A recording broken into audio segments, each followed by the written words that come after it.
एक समय की बात है। हिमालय की खाड़ी के किनारे एक छोटे से शांत गांव में राहुल नाम का एक युवा लड़का रहता था। राहुल अपने क्रोधी स्वभाव और चंचल मन के कारण गांव भर में प्रसिद्ध था। उसका मन हर समय विचारों से भरा रहता था। सोचो कि उसके विचारों के तूफान ने उसके मन को एकदम बेचैन कर दिया था। उसके जीवन से शांति मानो गायब हो गई थी और वह हमेशा अपने ही ख्यालों में खोया रहता था और तनावपूर्ण जीवन जी रहा था। उनके अशांत मन और क्रोध के कारण उनके अपने परिवार के सदस्यों और गांव वालों से भी संबंध अच्छे नहीं थे, जिससे वह और भी अधिक अकेला और अपमानित महसूस करने लगा। वह और भी अधिक मानसिक तनाव की स्थिति में चला जाता है। एक समय की बात है, राहुल अपने गांव की गलियों में घूम रहा था। तभी उनकी मुलाकात एक बौद्ध भिक्षु से हुई, जो एक पेड़ की छाया के नीचे ध्यान में बैठे थे। बौद्ध भिक्षु के चेहरे से निर्मल शांति की आभा झलक रही थी। इस असीम शांति में राहुल बौद्ध भिक्षु की ओर आकर्षित हुआ। जब राहुल बौद्ध भिक्षु के करीब आया तो उसे अपने आसपास एक सकारात्मक ऊर्जा का एहसास हुआ।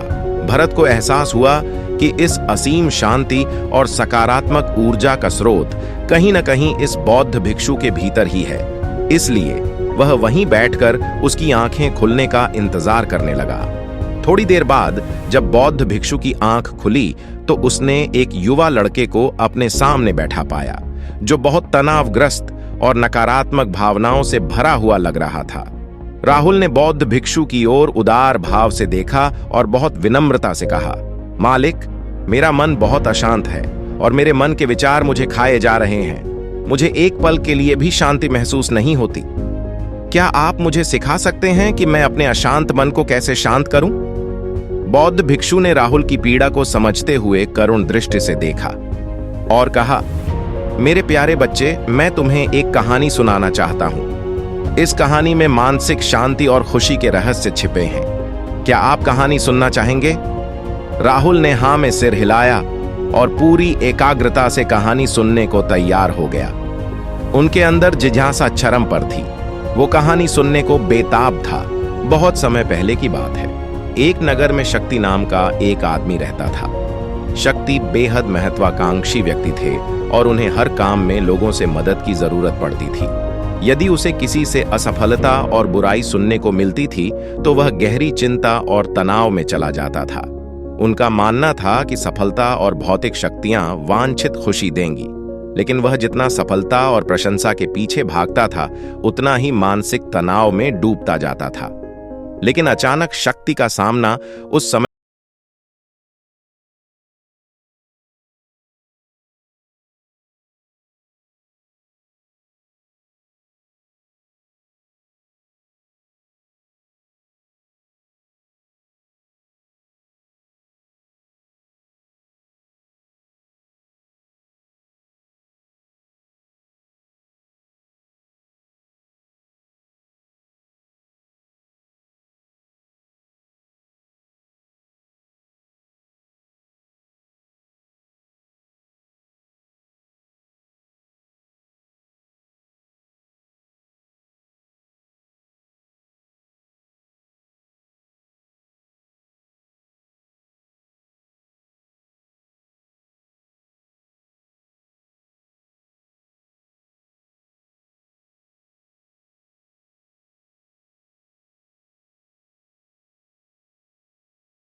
करने की कला सिखाना और उन्हें अपने भीतर शांति खोजने के लिए मार्गदर्शन करना।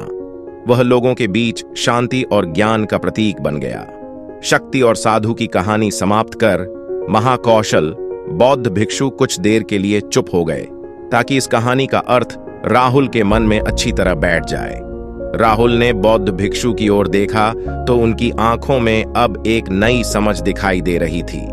राहुल ने धीरे से कहा कि मुझे इस कहानी में ज्ञान दिखता है, लेकिन मैं इसे अपने जीवन में कैसे लागू करूं? राहुल के इस सवाल पर बौद्ध भिक्षु गर्मजोशी से मुस्कुराते हैं और फिर कहा कि अशांत मन को शांत करने का अभ्यास आत्म जागरूकता से शुरू होता है। अपने भीतर उठने वाले विचारों का निरीक्षण करने के लिए प्रतिदिन कुछ समय निकालें। उन भावनाओं पर ध्यान दें जो आपके मन में आती हैं और देखें कि वे कैसे आती हैं और आकाश में गुजरते बादलों की तरह चले जाएं। राहुल ने आंखें बंद कर लीं और बौद्ध भिक्षु के कहे अनुसार अपने विचारों का अवलोकन करने लगे। जैसे ही उसने अपने भीतर उठने वाले विचारों पर ध्यान देना शुरू किया, उसे इसका एहसास हुआ।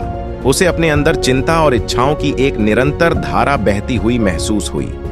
सिर्फ एक एहसास ने ही उसे एक अद्भुत शांति का एहसास कराया। उन्हें यह भी एहसास हुआ कि यह सभी विचारों और भावनाओं से अलग है। बौद्ध भिक्षु ने आगे कहा कि जैसे शक्ति ने खुद को सभी मोह माया से अलग कर लिया था, वैसे ही अपने मन को अशांतकारी विचारों और भावनाओं से मुक्त करने का अभ्यास विकसित करो। बिना किसी पूर्वाग्रह के विचार को वैसे ही स्वीकार करें जैसे वह आता है और फिर धीरे धीरे उन्हें जाने दें और अपना ध्यान वर्तमान क्षण पर केंद्रित करें। लेकिन राहुल ने टोकते हुए कहा कि अगर विचार और भावनाएं इतनी मजबूत हैं तो क्या होगा? बौद्ध भिक्षु ने कहा, यह बना रहता है और मन को छोड़ने से इनकार करता है। बौद्ध भिक्षु ने राहुल की बात से सहमति जताते हुए सिर हिलाया और कहा, ऐसे कई मौके आएंगे जब आपके मन में सवालों का बवंडर चल रहा होगा। जब आपका दिमाग आपकी बात ही नहीं सुनेगा, तो ऐसे में आपको अपनी सांसों की ताकत पर विश्वास करना होगा। एक बार फिर भिक्षु ने राहुल से कहा, अपनी आंखें बंद करो और अपनी सांसों पर ध्यान केंद्रित करने के लिए अपने पेट को ऊपर उठता हुआ और मथता हुआ महसूस करें। बौद्ध भिक्षु ने बताया कि जब भी आपका मन अशांत हो तो तुरंत अपनी सांसों पर लौट आएं। सांस की वाद्य गति आपको तुरंत वर्तमान के चरणों में वापस खींच लेगी और आपको शांति का अनुभव कराएंगी। एक बौद्ध भिक्षु के निर्देशानुसार आने और जाने वाली सांसों पर ध्यान केंद्रित करने का प्रयास करें। इस छोटे से व्यायाम से उन्हें मानसिक शांति का अनुभव हुआ। उसे याद आया कि उस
प्रति जागरूक रहने की याद दिलाते थे। इस बात पर ध्यान दें कि आप दिन भर में क्या करते हैं और अपने आसपास होने वाली घटनाओं पर आप कैसे प्रतिक्रिया करते हैं। हर काम पूरी जागरूकता के साथ करें। जब आप खाएं तो प्रत्येक टुकड़े के स्वाद का आनंद लें। जब आप सूरज की रोशनी के सामने खड़े होते हैं तो उसकी गर्मी महसूस करें। लोग क्या कहते हैं उसे ध्यान से सुनें और समझें। छोटे छोटे बदलावों से लोगों के जीवन में चमत्कारिक परिवर्तन आते हैं। राहुल की शिक्षाओं से लोगों ने सीखा कि जीवन का आनंद वर्तमान में जीने में है। दोस्तों, यह कहानी का अंत है।